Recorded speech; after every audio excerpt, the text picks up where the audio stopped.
good. Welcome, everybody. Thanks for coming out on this rainy evening. Isn't it nice to be back in our boardroom? Absolutely. To walk around a little bit of construction, but really looking forward to having everything opened up again. So could we start by doing the Pledge of Allegiance? I pledge allegiance to the flag of the United States of America and to the republic for which it stands, one nation, under God, indivisible, with liberty and justice for all. All right. Approval of minutes. Want to turn that over to you, Tom, or to Doug? Doug? I'll entertain a motion to approve the January 18, 2018 Board Work Session meeting minutes. I so move. Any discussion? All in favor? Okay. Unanimous. I'll entertain a motion to approve the January 25th, 2018 Board of Directors regular meeting minutes. So move. Second. Any discussion? All in favor? Any opposed? And we wanted to state that John has Pat Lowry's proxy for today. Next up, we have the Elections Committee. They are going to select the order in which the candidates will appear on the ballot.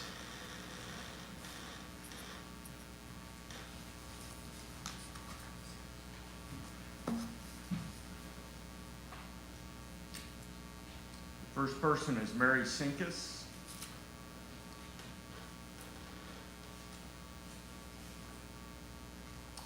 Second is Patrick Lowry.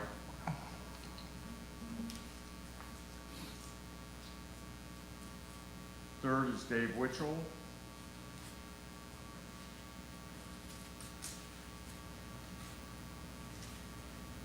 Fourth is Louis Wallman.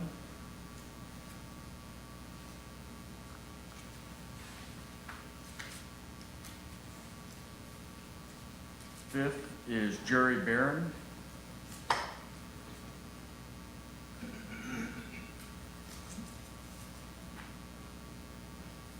Sixth is William Rex Butler.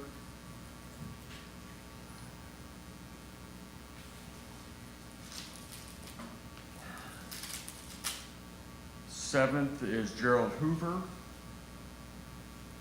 Or Hobber, I'm not quite sure. Hoover. William Barr.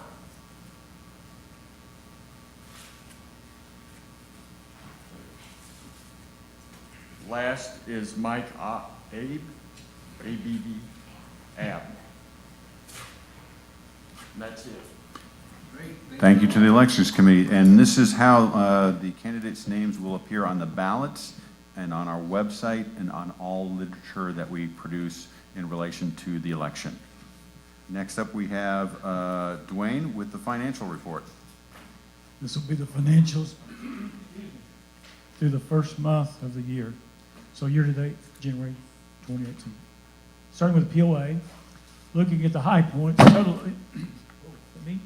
total income was $2,091,000 against a budget of $2,170,000, or a negative variance of 78. A lot of that's due to the weather and all the events that just didn't take place. Cost of sales is just right about budget.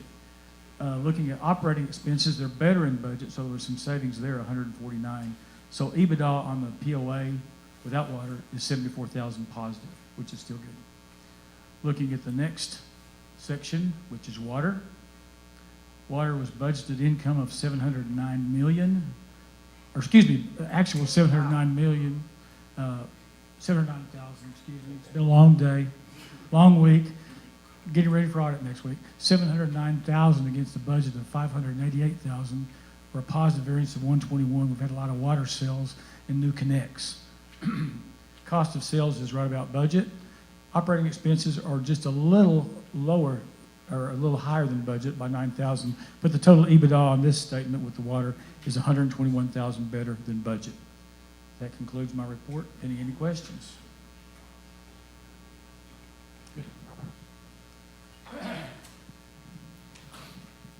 All right, next thing is response to previous open forum comments. We had 3 last month. two of them, we just discussed to some extent with the people while they were there. One of those was a discussion with one of the candidates for the board and regarding some financial issues. And as we discussed that, we thought it would be a good idea, and we have now scheduled this to do a forum, I guess you'll call it, or a meeting with the candidates for the board to review specifically about financial issues. We did one of these for people considering running for the board, an orientation kind of a thing for an overall, what's the responsibility, et cetera. And I think we had about 20 people or so at that. We had about 30 people attended. Okay, 30 Well attended, and attended. from that, 9 people, which is great, have gotten their signatures and gotten everything together to run for the board. Then with some of these questions, we realized that there are a lot of misunderstandings and misperceptions about the economics and the finances and the overall purpose and how the finances work. So Thomas set up another one specifically for those 9 people running for the board to review how our financials work. You want to add anything to that, Tom? Or? No, well done. Okay, advisory committee reports. Lakes? Oh, open forum first. Anyone who would like to address the board or have any general comments or questions are welcome to step up and do so at this time. Well, I'll just stand here. My name's Stuart Stevenson. I live on the east side. Sir, if you could step up to the microphone. The camera can't hear, the television can't hear you. Okay, my name is George Stevenson. I live on the east side on Farnham. And there was an article in the Vista where Member Nuttall said that if we can't fix Parksdale, only alternative is a park. Well, as a board saw what it's going to cost us, I know you haven't seen the hydrology report yet. That was in the Vista. They quoted you. And they did. I brought the paper if you want to see it. So has a board, you know, it's going to cost so much. You don't know what the hydrology report's going to cost, okay? It's going to cost you so much to fix a golf course, so much to turn it into a park. If you turn it into a park, how are you going to police it to keep non-members off it? Are you going to have armed guards over there or what? Or you don't know? If you finish your question, go ahead and Yes, finish sir. it, and then we'll answer that. Okay. First of all, nothing has been decided I on understand any of that. these kind of things. And just so let's make sure people understand the process that we're going through. After we had the last biggest flood, which was our 7th in the last 7 years, before spending, we spent $2.1 million, and it was going to be more than $500,000 for this one. And we said, let's try to figure out what's going on here. So we have engaged a hydrology company to give us a lot of detail about that. We've also had other discussions, the Army Corps of Engineers, et cetera, gathered a tremendous amount of data and information. We formed a special task force to do that, headed up by Jim Abramson right here. He was originally involved in laying out all these golf courses in all of the community with Cooper community. So we've had a lot of expertise doing this. Now we have gotten all that hydrology report together. We will be communicating all of that to the community on March, it's 2 days, it's the 13th and 15th, one early and one later, so Yeah, but everybody the can one make that's it. later, you should have it in the evening because there's people that work that can't come at 4 o'clock. Well, we felt, I've actually done a little study on this, and the highest attendance is at 10 and at 4. Okay. And that's why we selected it. You'd think that having it at night, you'd get higher attendance, but people want to go home to their families or have dinner. So 4 o'clock is actually the best time to get the most amount of people. Okay, I understand what you're saying, but you have a cost to do both things. And I'm saying if it is decided to turn it apart, how are you going to police it to keep non-members out of it? Okay, let's go back to where I was. The first step is going to be just so the community can understand what we've learned from all this, what we can expect, and a tremendous amount of information and data and projections about the valley and what the watershed we have and what's going to happen. From that, there's no decisions made other than just accepting the reality and the facts that we have once we review all that. Then the board is going to be going back and doing a great deal of work to try to divide this up into several potential options. And there will be pros and cons of everything. Clearly there's, we could say, well, we're just going to split the money on the golf course, and when it floods again, it floods away. So there are all kind of options you can do. And we will then be presenting those general options to the community for input. And then following all that, we will hopefully find some general strategy to pursue and move forward with. So you're asking right now about step 20 when we're at step 1. Understand So we that. have, there's no answers to these kinds of understand, detailed I questions where we understand. don't I'm even just asking know that what we're question. going to do. So the answer is, we don't have any idea of any answers to any of those kind of specific questions until we're able to lay out the facts, put them into general options, and figure out what's best for the community. Understand. Thank you. Yep. The only thing I'd add to that, it's important, I think, for everybody to keep the big perspective as we do this. It's one of the biggest challenges we've ever had, and it's easy to focus on some of the things that are not the real issue and get in big arguments about it. You know, for example, the issue is not golfers versus non-golfers to me. The issue is we have this beautiful 200 acres running through Bella Vista.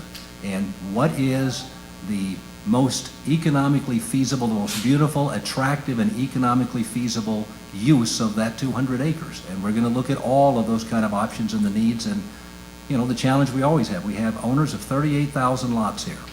I don't think we're ever going to get a vote of 38,000 to nothing on anything that we do, but we're going to figure out what are the options, put it before the community, and figure out what's going to make sure we keep Bella Vista as beautiful, as attractive as possible with terrific amenities. So that's as far as we go there. Okay, anybody else? All right, so I guess now we can go to the committee reports. Lakes, who's doing Lakes? I think I am. The Lakes Committee met yesterday, got minutes promptly, which is very nice. Lake drawdowns have been, time period is over. Dams were all closed on the 15th, both dams were closed on the 15th. With the current bit of rain, they're up between 1 and 2 feet. The most interesting part of the conversation was the Fisheries Department did a large study about the contents of the stomachs of largemouth bass. And it was not a conversation we're going to have again. We are looking for 2 lake rangers. The Christmas trees that were recycled at London Park are now built into reefs in Lake Windsor. They will be added to the Lake Windsor map sometime in the near future, and they'll be available to the residents online. And we're having a small issue at Lake Avalon where we have the fisheries fish hatchery. We've had a couple incidents of vandalism. There will be some times when you'll find the door locked when we have things going on there that we can't afford to have the vandalism issue. Bathrooms are started at Canyon Creek, and the opening date for the beach will be May the 26th. And the answer to the last question, when will the lakes be full? When it rains enough.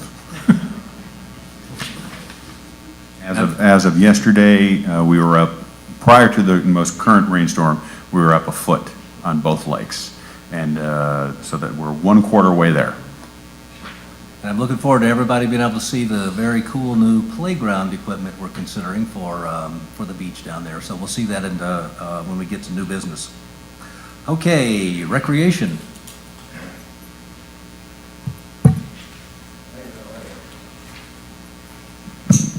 My name is Gary Griffin. I'm the chair of the Recreation Committee. In our meeting back on January 8th, we had some folks that visited us. Rovers visited us, as well as Natasha Brand, University of Arkansas Exercise Science Research Department was there. As it relates to our new business and what we went over, I'm sad to say for the committee that we've lost one of our members, but the POA is quite happy about the whole thing because my wife, Judy Griffin, is now a member of the POA and works in the advertising department for Kim Carlson. So we have that spot open. We also discussed, we've got a meet and greet coming up at the country club on March 10th. And some of the budget recommendations we asked Tom about that we had given to the board back several months ago, we covered those, and The good news was the things that we had put together and given to him, a lot of those got accomplished during the process of being accomplished, so we thank you for that. And the last thing is we've got an opening right now on the committee. We'll have another one at the end of the fiscal year with 3 other folks that have to make a determination as to whether or not they want to go ahead and reapply. So we put the information into the email newsletters, and we have till March 31st to get any responses from that. We've already had one as far as I know, and I'm not sure how many more we've gotten so far. But we want to open it up as much as we can to everybody of Bella Vista and have a good pool to choose from in the coming months. And with that, that's it. Thank you. Great, thanks. Bill, you doing golf? Or- My name is Bill Barham, Chairman of the Golf Committee. We had a long meeting, so bear with me. Review of plans for the APT tournament were presented by Charlie Teal. Tournament will take place at Highlands Golf Course the week of June 4th. On Monday, June 4th, practice for the pros and the Pro-Am party in the evening at Lake Point Restaurant with a buffet, cash bar entertainment, and a silent auction. On Tuesday, June 5th, Pro-Am tournament at Highlands Golf Course. Sponsored contributions determine number of Pro-Am teams. Individuals may participate in the Pro-Am tournament, including a ticket to the Pro-Am party for $175 contribution, which is reduced from $200 in 2017, with tea prizes, cards, and green fees included. Volunteers can participate for $125 contribution. On Tuesday, June 5th, after the Pro-Am tournament, there'll be a junior clinic with the pros, which is new for 2018, and a long drive contest for the pros. Pro-Am tournament is scheduled June 6th through June 9th. New for 2018 will be a garden area outside the Highlands Clubhouse with hopefully a craft brewer, food service, and charity and sponsor participation. It'll include a gathering place for spectators to eat, drink, and experience the tournament.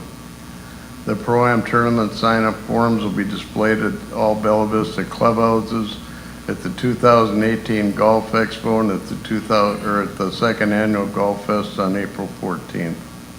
This tournament is a joint effort including the Bella Vista Property Owners Association, the City of Bella Vista, Cooper Communities, and the Bella Vista Foundation. It's one of the few activities in the Bella Vista community which brings all of the principal organizations together for a joint cause. Under golf maintenance, reported by Keith Eames, compliance projects including wash stations and chemical storage are underway. Dogwood is complete, Country Club wash station is in progress, and Gulf Central, Highlands, and Scottsdale are scheduled. Dogwood bunkers update. Weather has been a factor. I talked to Keith today. The opening of the course is delayed until March 12th. Out of the 48 days that could have been worked, including weekends, 18 of those have been lost due to weather. So it is running behind. 3 bunkers on the farm at Dogwood have been reduced in size or eliminated. These were restructured to improve playability and reduce costs, which is based on square footage. Other topics, the spillway project, hole number 2 at the Country Club, the original approach put in a tunnel will not work. We've changed the design to include culverts with a cart path on top and around the structure. This will reduce the number of days closed to having water running in the stream bed. Work will start in April and there will be no golf course closure. Keith also discussed the possibility of winter kill. We have been proactive as much as possible to reduce winter kill. However, depending on the weather pattern in the late winter period, this is possible. Keith will keep the golf committee appraised of that. Pepper operations presented by Philip Wright and Daryl Muldoon. The golf financials. January was a tough month. The revenue was off in most categories. It is anticipated that the annuals will recover as the weather warms up. Golf Operations Marketing, Philip and Kim Carlson conducted a brainstorming session for 2018 marketing programs. Many ideas were discussed and adopted. The Golf Fest is on April 14th. They've added Ping and Golf Buddy as exhibitors. The Dogwood and the Country Club reopening tournaments are planned. Under the playing assistance, training materials being prepared, we'll be taking applications soon. As you said, the hydrology study is coming soon. Under old business, we're going to try a new concept. It's called Sand and Suds. Philip has put this together. It's to repair divots on both the greens and the fairways. It's being scheduled starting in May. Typically 9 holes can be done in one evening. Ideally, we'll have 30 to 40 people for each event. It's a family-friendly event, and after the event, a simple dinner will be served in the clubhouse and beverages will be provided. New business, Bella Vista Country Club fairway enhancements. Rob Dreesen, the new superintendent at the country club, reviewed the course and along with Keith and David Wetchell, developed a plan to improve the visual impact of the course and playability by changing the mower patterns. It is ideal to have 30 to 40 yard space in the landing area. Over the past few years, the fairways have narrowed and become straight. This does create playability issues in the summer when the rough is high. Since the country club is limited to only one fairway mower at this time, purchasing and leasing an additional mower isn't cost effective because the lease expires at the end of this year. Golf maintenance, golf operations, ask for the golf committee support to only schedule tee times on Monday, Wednesday, and Friday. This will give the maintenance crew time to implement the new mowing patterns with no additional costs.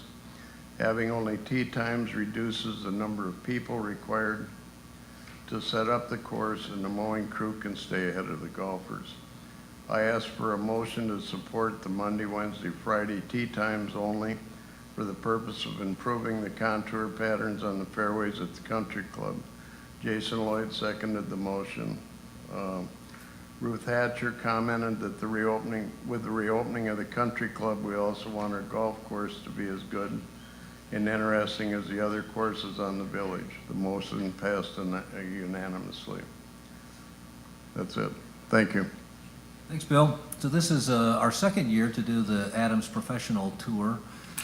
These are the guys that are working their way onto the PGA. You'll see them on TV in a few years, we hope. I hope everybody will get involved in it, play in the Pro-Am. It's great to have buildings now at Lake Point and here we can have these kind of activities with them, or just get out and watch them play. Here's what you say to them when you're out there watching them play. You say, hope we don't see you next year. So that's the one place where you can do that, because they're hoping they won't be here next year. They'll be on the PGA Tour next year. So I hope you get out for that. Also, the Golf Channel Amateur Tour is having one of their major championships here at the end of April to be played on the Country Club and at Highlands, and with events at Country Club and at Lake Point. So getting some great events going on with the facilities we have now. Okay, community involvement. Who's doing that one? Great. Hi, I'm Caleb Ellicott with the Community Involvement Joint Action Committee. Our meeting was called at 6:01, and our first discussion was recycling. There were no new updates. We're working on just getting a plan to help with that. The next thing that we discussed was the 2018 Fireflies and Tailgating event, scheduled for June 16th. We discussed what we can do differently this year, how much was spent last year on it, and what we'll do to make this year as successful or more than last year. We decided against having a contest this year, but we're looking at possibly doing a door prize, stuff like that. Then we went on to discussing the customer service survey. The survey had 15 questions and lasts for 14 to 17 days. We discussed that, and a motion was passed to move forward with the survey, and that was implemented. During open discussion, we discussed working on our mission statement. We decided to table it at the moment and move forward once the POA as a whole has a new mission statement. And the next meeting is 3/1 at 6 p.m. The meeting was adjourned at 7:20. Thank you. Great, thanks a lot, appreciate that. I wanted to mention that at this point, we were at 3,100 responses on the customer service survey. Oh, good. Old business, there is none, and new business, turn that over to you, Tom.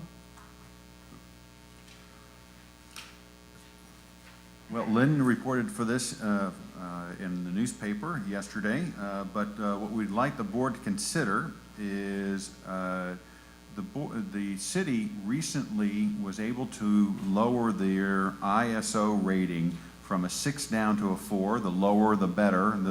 It influences your homeowner's insurance, your fire insurance. And they would like to get it down to a 3, which would lower the homeowner's insurance for pretty much every property owner.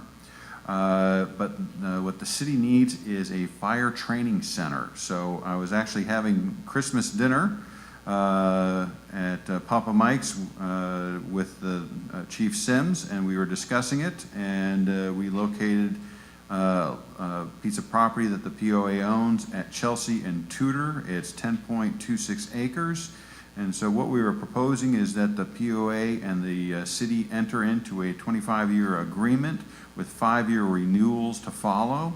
The lease would be $1 a year. And this, what they would do is they would construct a fire training center in that location, which is one of the requirements. Up on the board, you can see the location of where Chelsea and Tudor is. It's the outlined section, and the next one out kind of gives you an even further view out. You can see the highway, you can see Lake Windsor, and you can see where the fire training center would be located. It would actually be located in right there, right in that center area. So we are asking for the board to approve this. The city still needs to go through their approval process. We're probably, according to Chief Sims, we're probably looking at 2019 or 2020 until the construction would start on the fire training center. Any questions? I'd like to make a motion that we authorize management to enter into a lease agreement with the city of Bella Vista for the parcel of land at the intersection of Chelsea and Tudor for the construction of a fire training station. Here, a second? Second. Okay, I don't know if the people have any more discussion. We discussed this quite a bit on our last morning meeting, and Lynn reported in the paper. You can see the area, I guess it's even, there's kind of a dumping ground, so that'll kind of get it cleaned up to some extent. Well, the story that told last week was I actually didn't come up with the idea of the land when I was having dinner with Chief Sims. It was the very next morning I was going to a morning meeting, and I drove by the area, and I noticed once again a mattress had been dumped in that area. And I was like, there we go, a fire training center, and we won't have any more mattresses dumped in that area, so. Yeah. I guess one question I would have, it would be an annual lease to be renewed each year No, it would be a 25-year lease with 5-year renewals. with 5-year renewals, okay? Any other discussion? It probably should be made, everybody know that this area is very much in a floodplain, and there's currently 10 inches of water there today. Correct, and we've included in the lease documentation that shortcoming. But what we've been told is it's not a habitated building. It's a concrete structure that they use for fire training. So if it floods, that's not an issue. Just a logistics question. If it's a 5-year lease and they put a building on it, we can ask them to leave after 5 years? It's a 25-year lease initially, and then there's 5-year renewals thereafter. For the 25 years. Okay, Correct. that makes better sense. And do you know what a fire training building looks like? It's, it's no doors, no windows. They practice burning it up. Okay. It's not a populated area. You can see on it, there are no homes. There are lots there, but not homes through there, so I don't think there's any interference with people, so. Seems like a, benefit for everyone. Well, it will definitely benefit not only the property owners in that area, it will actually benefit every single resident in Bella Vista. I don't know how much of a benefit, I mean, I can't quantify that, but it would be a benefit to every property owner. Any further discussion? Well, let's do a vote then. All those in favor? Anybody opposed? Good, motion carries. Next up, we have a guest speaker, and it's going to be Joan. And if you recall, a couple months ago, the board asked management to go and do an analysis of our parks and come back to the board with a plan on the playground equipment. And so Joan and her team have been working very hard on this, and here's her presentation. Okay, so you can go to the next slide. So we've looked at all the locations, and you see them listed here, and we've put together a proposed annual date for implementation. But the first two are the ones that I'll spend the most time on. Metfield Park, which was already approved for the budget of 2018, and I'll show you some conceptuals for that in a minute. And then with the beach opening, we really believe that that is going to be an area that is very inundated with young children, and so we believe it's really important to put some play structure there. Branchwood, we would either do in 18 or 2019. Blowing Springs does not currently have any playground, but it is another very popular park with a lot of young children, both that are camping there and that are visiting for the days, for the trails, or for picnicking. Reardon, we hope that in 2020 or thereabouts, we'll be breaking ground for a new community center. So it makes sense to tie that into the overall master plan that we're starting this year. So we would put that off until 2020. And then Tanyard Creek, also a very popular area. We'll talk about that. London Park is another place that we should probably look for in the future. And then long-term, other spaces, other outdoor areas. So at a high level, what are the trends in playgrounds? They're broader than the days of past. Basic swing sets and merry-go-rounds are over. Swings are still popular, but it's more about adventure, climbing and ropes, and creating goals for children and having them feel like they've made progress. A lot of interaction and imagination. Fitness stations for all, whether it be children or adults, so everyone can play. And then a lot of water concepts.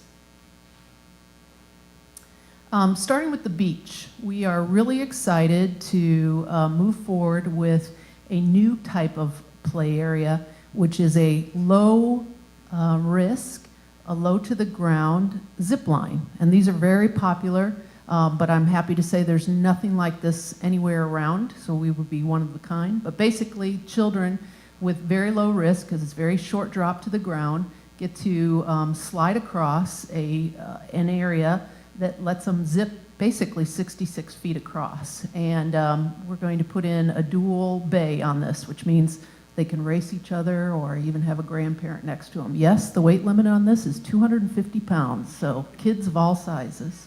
This is just what it looks like from a design perspective. Next, Metfield, as I mentioned, was already budgeted, so we're going to put in two main features at Metfield. This is one of those creative spaces, very different again. It is built to be outdoor, very weather, able to withstand all weather, and it's what kids love, music, xylophones, wind chimes, and drumming. So this will be one section of the overall playground area at Metfield. But this will be the bigger play space. A shaded structure, it's very important to have shade. The current structure is not shaded over there and it's in direct sun. And this will have everything from, you can see in the far back right, ropes and lots of climbing, and then still the good stuff like slides and swings. Branchwood, the concept here is again, ropes and climbing. This is able to help anywhere from a 2 to 12-year-old help meaning they'll be successful in traversing across some of these swings and pods and whatnot. And this is sort of where the industry has gone to. It's just a very fun area. We think Blowing Springs should have a very fun look that ties in with camping. So this is a concept for Blowing Springs, a little camper, and wouldn't be a big play space, but it'd be something very attractive. And then Tanyard Creek, keeping in with the natural setting of Tanyard and the bridges that are already there on the ground, on the trails. This is a bridge type concept. And again, we would go with earth tone colors. At Tanyard Creek, there's a beautiful grassy area, as many of you know, right across from the pavilion. So there's ample space there, and it would be far enough from the road. And again, we know that's one of our most popular park locations.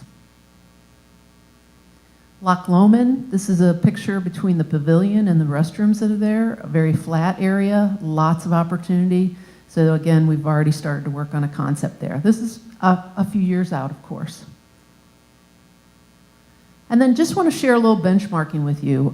Some of the neighboring parks are doing really successful things. This is a natural scape, which is just, trying to take in nature. This is along some of their trails over by Lake Atlanta, over in Rogers. And then this is across the street in the same area, right next door to a very popular pavilion they have with a fire place. And this is an area for 2 to 5-year-olds to the left. Memorial Park, this is actually a structure that's 12 years old, and they're still producing a version of this, and this is one of the most popular parks in Bentonville. And this is, like I said, 12 years old, and they went with a different type of surfacing, which hasn't held up as great, but the park is still very successful. Lots of climbing. This is a concept for fitness stations of the future. We have some closed loop trails at Branchwood and even at Tanyard Creek that this would be important for. We actually talked about this about a year ago, and we ended up taking it out of the budget just because we had to prioritize. But this is high-end fitness, outdoor fitness stations. Children and adults could use it without a risk of injury because it's not plate loaded. It's very safe. And kind of lastly, bringing this all home, we need to do this not only to be relevant and applicable for the future Bella Vistians, but we're out of compliance in some areas. Our equipment in many areas are 20 to 30 years old now, and the technology has changed. These are just some pictures of what are kind of outdated in different areas. So to kind of wrap it up, why do we need to do this? We need to execute for the future. We need to remove some of the dated structures, install creative places, and make sure that they're age appropriate and relevant to the diverse demographics we have within Bella Vista, different areas, different usage. This could be a great concept to share with all of our members as we go out for a possible future assessment vote. And at the end of the day, it's all about improving quality of life for everyone in Bella Vista, whether it's a grandparent entertaining their grandkids or a young family that's just moved here, or even some of our guests traveling in. So looking forward to improving the quality of life and play for future Bella Vistians. Any questions for Joan? All right, I think we have several specific ones to vote on. Correct. At least today. Thank you, Joan. If you turn to page 18 on your board packet, you'll see that, first off, we have on the board, the board had asked us to look at the possibility of adding playground equipment and a trailhead. The trailhead would be located at Branchwood, and so I have this up on the screen, and you'll see that that red line right there would be where a sign would be located for the trailhead, and this is on the new section where we just expanded the parking lot and added 29 spots. This square right here is the addition, and this other blue line that comes along, meanders along, would be the connection to the trailhead, connection to the trail. The benefit in this is that it would encourage people to park on the right-hand side and go directly onto the trail. Not that we don't want the trail users to use the front entrance, but we would like the front entryway parking lot to be used for the building and then the right-hand side for the trailhead. It just makes sense. So the total cost for this, now the board had asked us to come in under $90,831,000, which was a reserve that we have for phase 2 of Branchwood. This trailhead would be $29,000 all in. The next thing that we looked at, hold on, was what Joan had just covered, is the playground equipment, the zip line for the beach, and this is a 66-foot dual bay, and the all-in price, tax, installation, delivery, everything is $47,668. So of the $90,831, we actually had $14,163 left. And so in looking at the plan, what we are proposing is that we take that excess that we have left over. Then we have $221,000 in another reserve, an ADA reserve, and I'd like to point out that all the work that we're doing will be ADA compliant. And we would like to spend $42,000 on Branchwood playground equipment that Joan had presented just a few moments ago. We're going to be renovating that building, so it'll be nice to have a new playground set. And that playground equipment is, Jim, maybe you can jump in, it's at least 30 years old.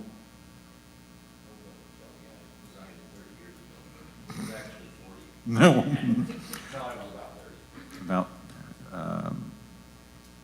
my mom always says she's plenty 9, so we'll go with 30, but it's quite a bit longer than that. So those are the 3 proposals that we have for the playground equipment and for the trailhead.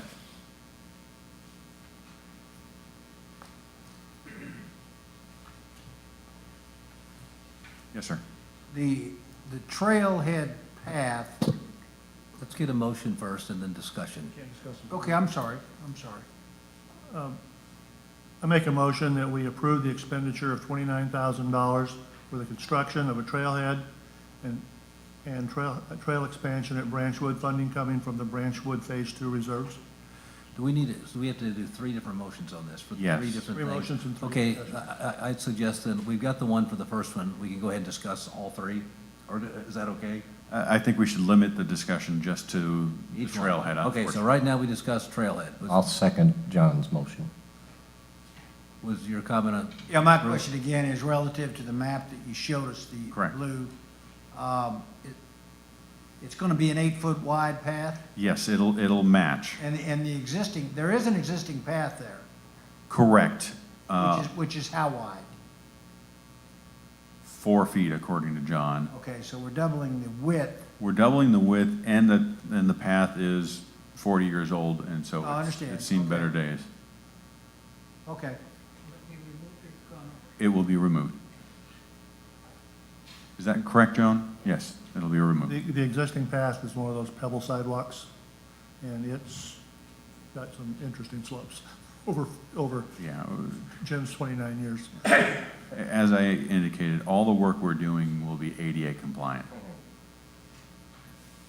that be done in-house, or will that be done by the contractors? No, we're bringing in a company to do that. Okay, any other discussion on the 29,000 for the trailhead at Branchwood? All right, we'll bring it to a vote. All those in favor? Any opposed? Motion carries. Okay, we hear a motion for the second one, which is 47,000 at the beach at Lake Avalon.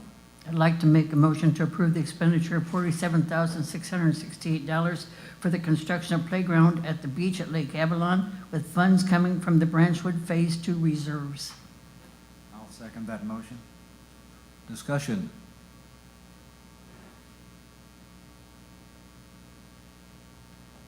I just want to add into this, I've talked to the lady that lives at the very first house closest to the beach, and she would like it to extend all the way to her house if we could. Okay, so she'd get on the zip line and go right into the, And at the board meeting, a question came up of whether we could ask the city to reduce the speed in that area right where the playground equipment is. That same day, I sent out a request to the city, and the police chief responded back already that they will be lowering the speed limit in the road right in that area. Since we're going to have a lot of kids in that area, and it'd be good to have the cars going a little bit slower. Joan, has discussion come up that if this is very successful at the play area, that additional equipment will be added? Yes, that is definitely something that we're considering for future years. Okay, this is a first try. Yeah, sort And of it's- phase one, if you Okay. would. Just like we're going to upgrade some other things at the beach, in future years, this would be something else that we could do. But it's something that can be incorporated with other equipment as well. I think so. Pat had, a couple months ago, had mentioned the idea of having little out pavilions that would have one or two picnic tables underneath them. And we like that idea, but let's see how the beach goes. And if it goes well, then we'll come knocking on the door again. Quick question, Joan, what's the timeline for all of this to be completed? We will definitely have it installed for the grand opening on May 26th, but hopefully a couple weeks earlier. Great. Question, did we have a volleyball court with also? Yeah, so there's a sand volleyball court that's going to be being built anytime now. All right. And we'll still have the horseshoe pits there. So it'll be a very active area. horseshoe pits, not near the, how close to the, horseshoes are dangerous. Far enough that they won't be dangerous. That's why we've gone to beanbag now. But, okay. We're going to have lawn darts also. Yeah, good idea. Just kidding, just kidding. Okay. Let's go to the beanbags. If you haven't played beach volleyball, it's kind of labor intensive to get the beach surface, but you really just need to leave the group who's going to go play there with a trowel, and they can do the work in general. I mean, I don't think the POA staff needs to go clean it and rake it all the time. Right, we'll have a rake there, and you're right, the users are pretty good about taking care of what they use.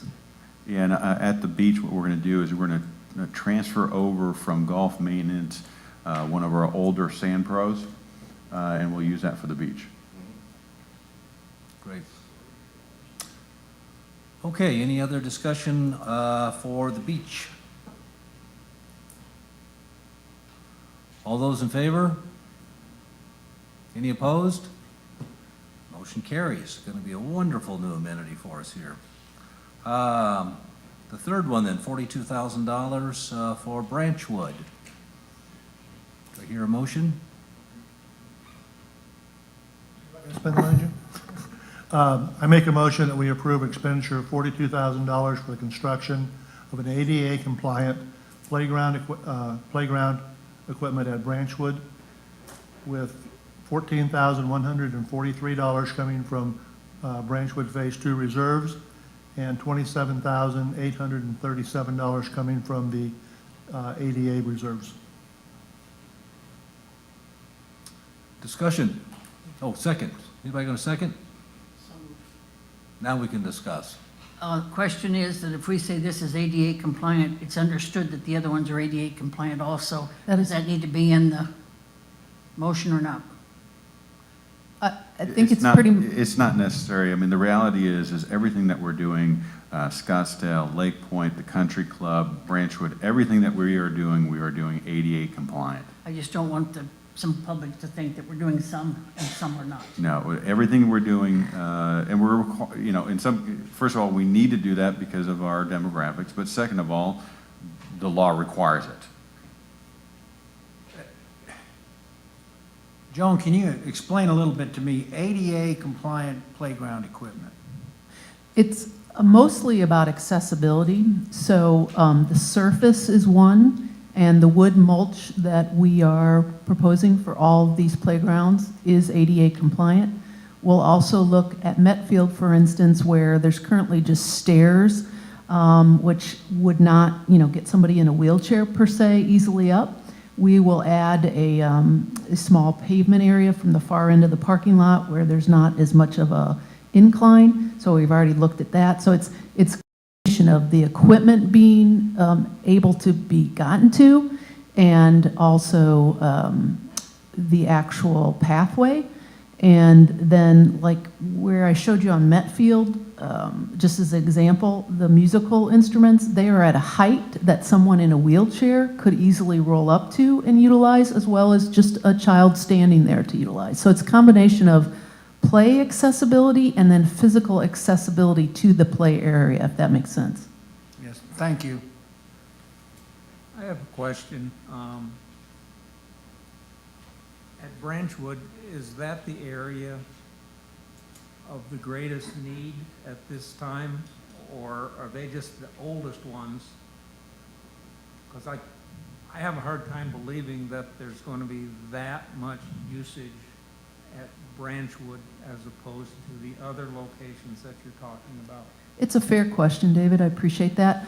I would say we're getting more popular there as a location for children because of the success of the trail. So while there aren't as many, to be fair, not as many young households in the Highlands area, we still have a lot of grandparents bringing children, and we do have a lot of people that are going to use that closed loop trail, whether they be in strollers, walking their dogs or whatnot, and some of those are families. And so having that, we've got a great basketball court there, we've got tennis courts, we've got this trail, we're going to be adding disc golf there. We do think it's important to upgrade the playground there. Could it wait another year? Sure. But with the renovation and doing everything fresh, and that location is right out front, it will be kind of a disconnect if you have this beautiful new building, if you will, and then a very old, outdated playground. The last thing I would say about this is compliance issues over there. I got more than a few.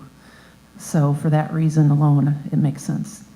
And don't forget, David, that included in the 2018 budget, which the board already approved, we're doing Metfield, which is the highest usage playground of them all.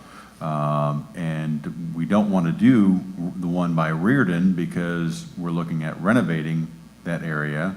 So it does make sense to do Branchwood. Joan, is this equipment that an 8, 9, 10-year-old can be left alone while the parents are on the trail? Yes. It's rated at 5 to 12, but a lot of the structures, even a younger kid could be on it, not to be left alone, of course. But yes, because you might even have somebody shooting basketball next to the playground. So, yeah. So it would not be a concern if you had a bunch of 6 or 7-year-olds playing with no supervision? There is an inherent risk with every playground. That's part of outdoor recreation. But this one does not have any higher risk than anything that we have today. In fact, it's probably lower risk because a lot of the drops are closer to the ground. Okay.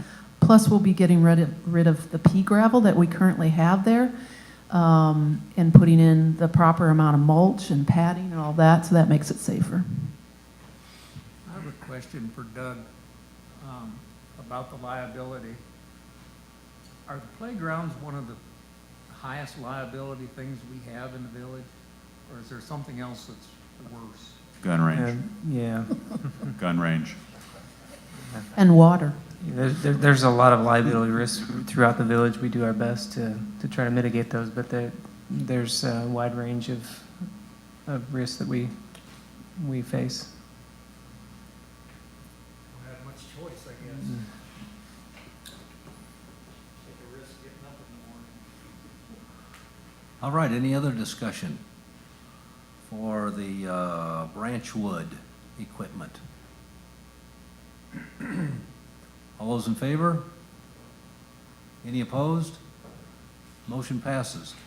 So this is a start. This is something that really needs to be done in the community, just to upgrade the whole look out of it. I'm looking forward to taking my grandkids to these. We need more of this across the whole community, as you can see. This is one for the boards to always be thinking about in how do we do more of these things, and how does the economic structure work of these kinds of things. We have, our community has always been paid for roughly 50-50 between assessments, which contributes to everything, and then user fees to make up the balance. If people vote to say, no, we don't want more assessments, I'd gotten to say, okay, fine, then we'll just want to be more of a user fee community, so we'll raise the fees for everything. Somehow it's got to be paid for. The hard part comes in things that are not really amenable for user fees. So how does that balance work? That's a big, broad question that everybody has to deal with, but somehow we have to find ways to keep things as nice as possible, and people need to be able to appreciate the value that they have for these things. So looking forward to this start. These are going to be great. I just want to say on behalf of the Recreation Department, we appreciate the board for supporting us, and we look forward to the board having races on the Zip Cruise very soon. Sounds like a challenge, doesn't it? No kicking and scratching. I just wanted to say that, thank you. I just wanted to say that the work that you guys done around the outside of Branchwood is looking wonderful. I'll pass it to them then. Next up, the board asked us to provide an update. And so for the country club, the first word up there is tentative. Let me repeat that. The first word is tentative. The tentative date for the opening of the country club is March 15th.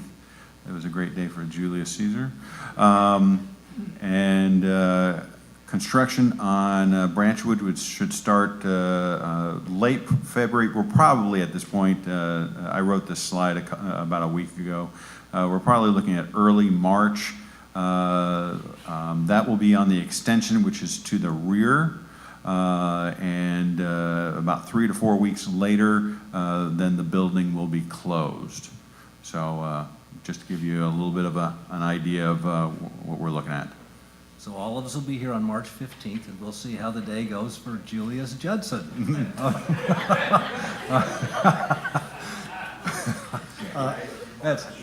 Where are the Ides of March? Okay. Tom, are we still planning on getting the outdoor pool open a little early? Yes. Joan, we're still planning on opening the adult outdoor pool at Reardon early, correct? Yes, the plan is to have the adult pool at Kingsdale open for May 1st. That's our plan, so that we can have our water fitness classes from Branchwood out there, and then the rest of the pools will open Memorial Weekend. So based upon the timing, we may be short a pool a month. Not bad. Much better than the original. Correct. All right, do we have anything else before we get to the announcements and That's it? adjourn? That's it? Well, the comments by any, Jim? Can you reflect a little bit on the tentative comment? I mean, what pitfalls do you think still are upon us? You mean for opening country club? Permits and, No, we're doing really well. I feel very comfortable with the 15th. But we got burned with Lake Point, where unexpected things came up and caused us for us to delay it by a week or 2 weeks. I can't even remember. I'm feeling pretty good. All you have to do is go around the building and see that we're getting really, really close. So I'm fairly confident, but I learned my lesson with Lake Point. That's why I'm heavy on the tentative. and alcohol permits, do you think will Already be done. delayed? They're working on that. Do we have to be open before we can get alcohol permits? You have to get a final inspection and approval, your fire inspection has to pass and those sort of things, but it's all in process, so we're looking good there. And if you go around, you can see all the furniture that has been delivered and so forth. But there's still more work to do. The front entryway still needs work. The back area, the rain and the winter the snow is not helping us. And then if you're facing the building to the left, the new ramping, we got to get the railings up. But the interior, we're getting very, very close. So I feel pretty good. But anytime you're doing construction, unforeseen things come out of the woodwork that cause problems and delays. It looks like it's primarily interior stuff. The weather is affecting us on the stairs out and in the front. Oh, I see they got the plastic, so maybe they continue with the stonework. They were working yesterday and today, even though it was cold, they had heaters going and so forth. Ron, where do members get a copy of this? I'm sorry, what? I'm sorry, Ron, I was looking at Ron, I was speaking to you. Tom, where do members get a copy of the, We're going to be handing those out at the Golf Expo, and our intern Riley, who works in the pro shop, did all the artwork on that. That was not outsourced. It was a very impressive job. very nice. Nice. It's the 1st of March from 4 to 6. Group leader meeting at 3. Need to turn on your mic. I said it's March 1st at Reardon from 4 to 6 with the group leader meeting at 3. And they can pick up a copy at that time. Okay, announcements. The next GM meeting, Thursday, March 8th, 2:30 here in the boardroom. That's the closed session. The Bella Vista Flood Study presentation, Tuesday, March 13th at 10 o'clock in the morning at Reardon Hall. And then the very same information will be presented on March 15th at 4 p.m. So 2 different times for people, one mid-morning, one late afternoon. Board of Directors work session Thursday, March 15th at 8 a.m. here in the boardroom. Everybody's welcome to attend that. And then the next 6:30 meeting, Thursday, March 22nd, here in the boardroom. And with that, where's my hammer? Not with the new table. What? I can't. How? This meeting can never end if I don't have my hammer. Not with All the right, new we're table. done.